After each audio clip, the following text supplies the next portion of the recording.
অক্ষয় তৃতীয়া। অক্ষয় তৃতীয়া শব্দটি দুটি শব্দ দিয়ে তৈরি, অক্ষয় এবং তৃতীয়া। অক্ষয় শব্দটির অর্থ হল যার কোনো ক্ষয় নেই।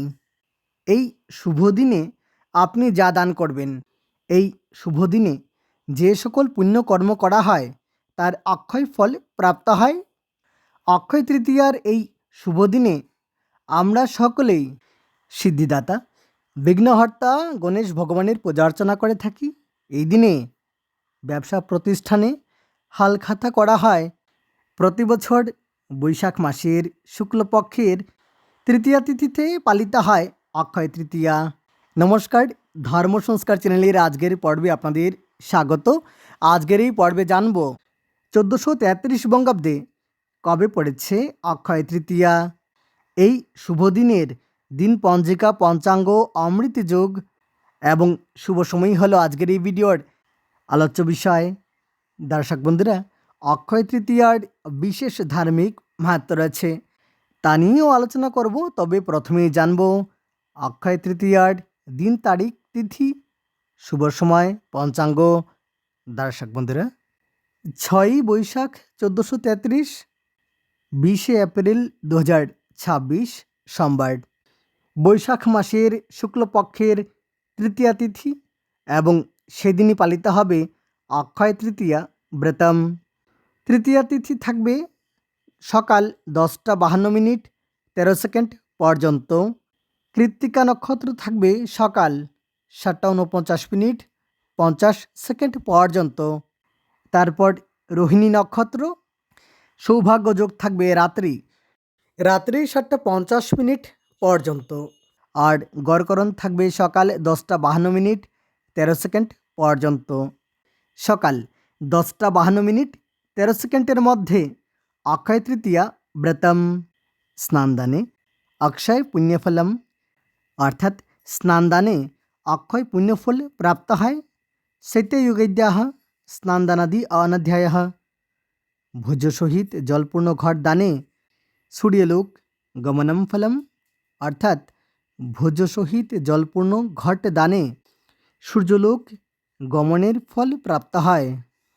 সেই সঙ্গে এই দিনে শিব, গঙ্গা, কৈলাস, হিমালয় এবং ভাগীরথ পূজা, ভগবান শ্রী শ্রীকৃষ্ণের চন্দনযাত্রা, শ্রী শ্রী ধূমাবতী দেবীর আবির্ভাব, শ্রী শ্রী পরশুরাম জয়ন্তী, শ্রী শ্রী পরশুরাম দেবের আবির্ভাব, কেদার বদ্রী যাত্রা এবং সকাল 7টা 49 মিনিট 50 সেকেন্ড গতে সকাল 10টা 52 মিনিট 13 সেকেন্ডের মধ্যে রোহিণী নক্ষত্রযুক্তাম বৈশাখী শুক্লা তৃতীয়ায়াম স্নানদানাদ অক্ষয় ও অনন্ত পুণ্য প্রাপ্তিফলম।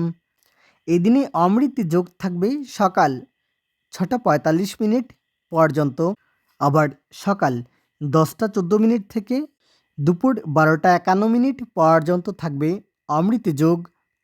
সকাল 6টা 51 মিনিট থেকে সকাল 8টা 26 মিনিট 3 সেকেন্ড পর্যন্ত থাকবে কালবেলা। সকাল 10টা 52 মিনিট 13 সেকেন্ডের মধ্যে পটল তৎপর মূলক বক্ষণ নিষেধ। এবার জানব শুভকর্ম।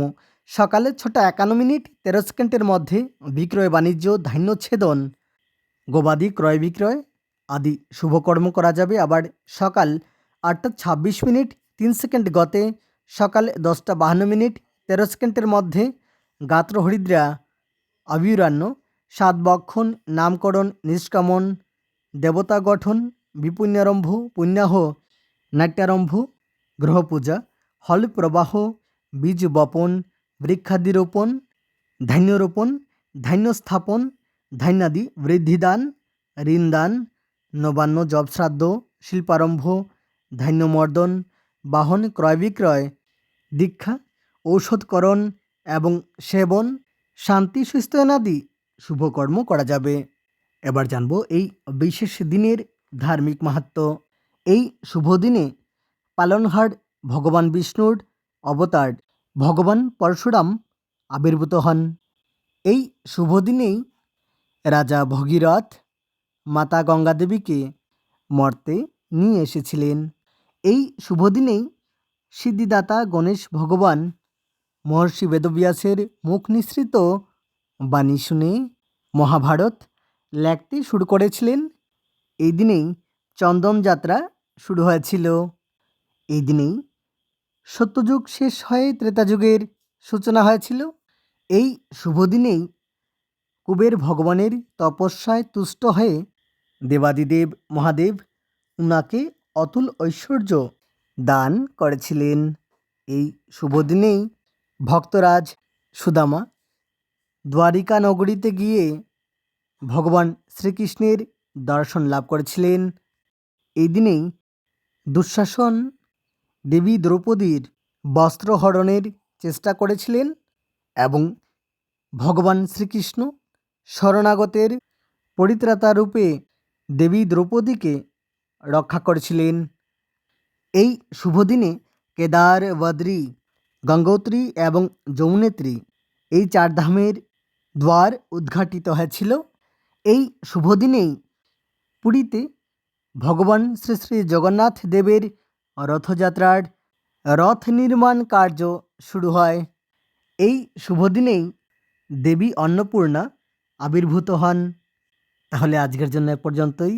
নতুন বছর আপনাদের সকলের ভালো কাটুক, সবাইকে আনন্দে রাখুন, নিজেও আনন্দে থাকুন, আর এই দিনে গাছ লাগান এবং পরিবেশ রক্ষার্থে এগিয়ে আসুন। ধন্যবাদ ভিডিওটি শেষ পর্যন্ত দেখার জন্য।